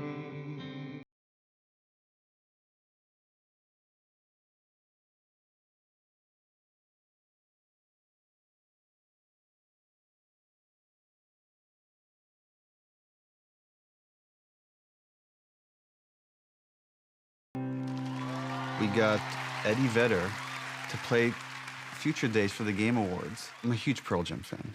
Really? Yeah, I know, so shocking to many people.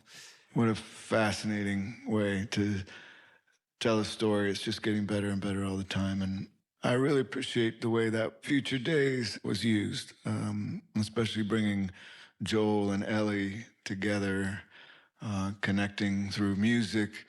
It was cool to be part of it. So thanks for having me, and enjoy the rest of the show. How lucky am I?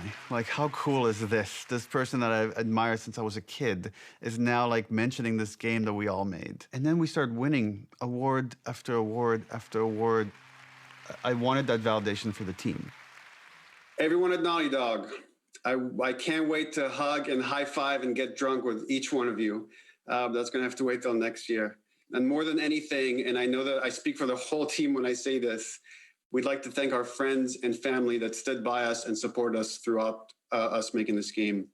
You inspire us not only to make better, more meaningful games, but to improve how we make games.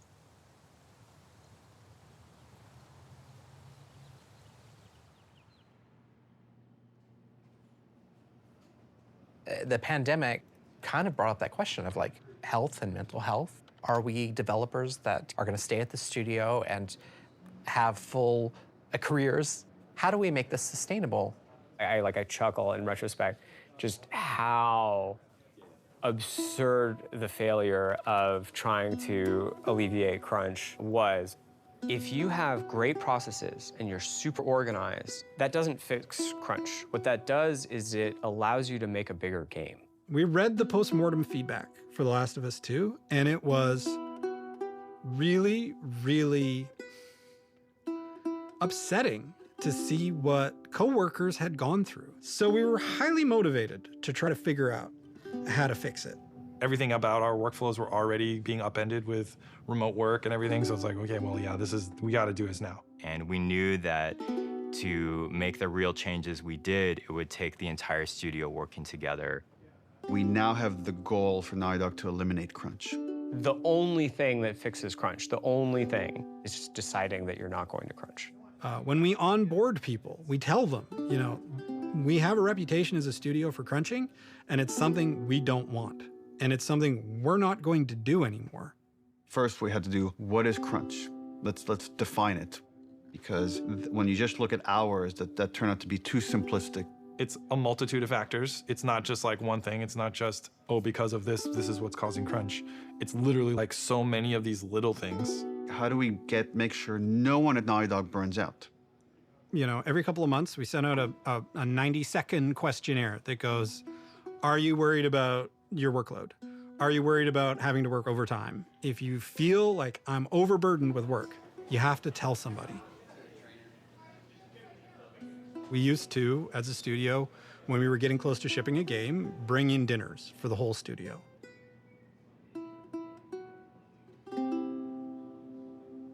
We don't do crunch dinners anymore. Being able to work from home is hugely helpful for me, for my mental health. Of like, you know, my daughter's there, my wife is there. Hybrid is really the sweet spot because I think the benefits have just been enormous. In the past, our leads, our managers, were the people that were best at their craft, but not necessarily the best managers. So we created the role of principal. We really gave people the choice, like, do you want to make stuff or do you want to lead and manage? And Arnaldo is now a lead designer here. Now I'm responsible for a team, and I really enjoy that. And being able to share that knowledge and kind of work with someone, even if they're more experienced than me, and it's been great so far. We have a very large and robust production department now that we didn't have. Holding us accountable when we make a decision, when it's just everyone going, yes, more, yes, better, yes, polish, polish, polish, tallying that up and going, okay, well, this is the result. Now you're not in your ship date anymore. It feels so much like a different studio. I hope that we can keep changing for the better and make sure that we're making the games that we want to make, that we're really passionate about, that we don't stop doing that. We want self-driven, healthy designers. Yes, we want to have it all. We want to have it both. And can we do that? That'll be the question, I guess.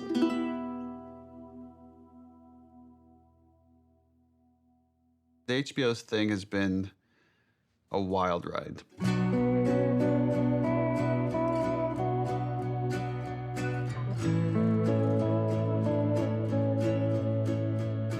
I just wanted it to be like good. Like, dude, if it just comes out and it's a good show, like that's gonna be huge.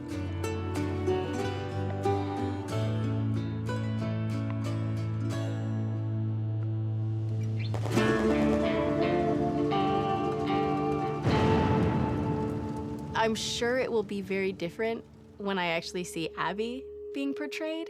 That will be so weird. I can't imagine what Ashley and Troy must be feeling. Specifically because Ellie is a part of my heart. In some ways, it was really hard. I feel like Bella was the only person who could play her because I feel like she is Ellie. There's a part of me that's like weirdly protective of her. I remember when Neil told me, like, we found Joel. I was like, he wasn't missing.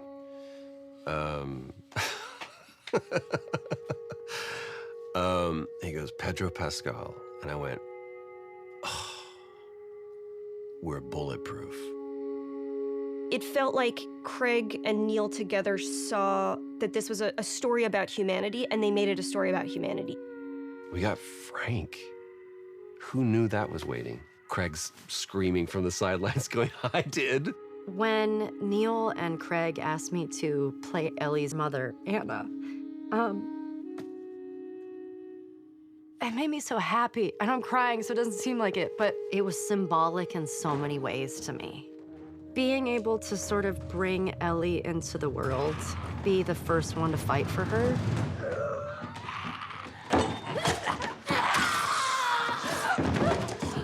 It breaks my heart. It felt like on the other side, we could get this story to people that will never play a video game. My mom is watching the show, and like, she can enjoy this story and she can be a part of it. And she's so excited I'm working on season 2 and getting to see that. I love this idea that someone could watch the show and then realize, wait, that's based on a video game? And come back and check out the game and realize, oh, there's like all these rich games, AAA, indie, and all sorts of stories that are really unique to this medium.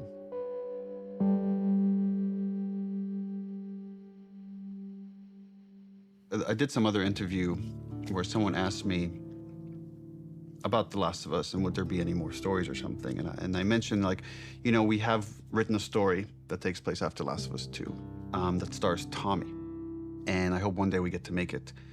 And the headlines across the industry were like, Naughty Dog has outlined Last of Us Part 3.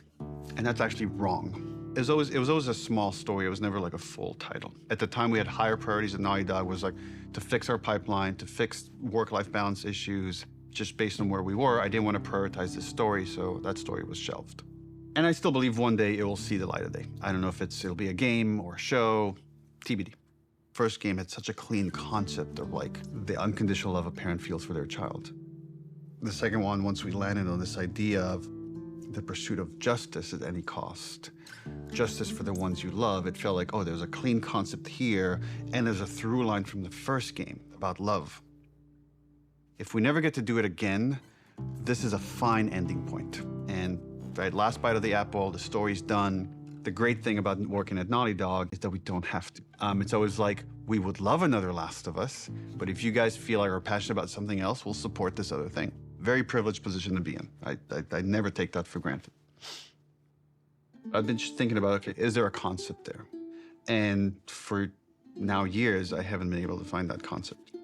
But recently that's changed. And I don't have a story, but I do have that concept that to me is as exciting as 1, as exciting as 2, is its own thing, and yet has this through line for all 3. So it does feel like there's probably one more chapter to the story.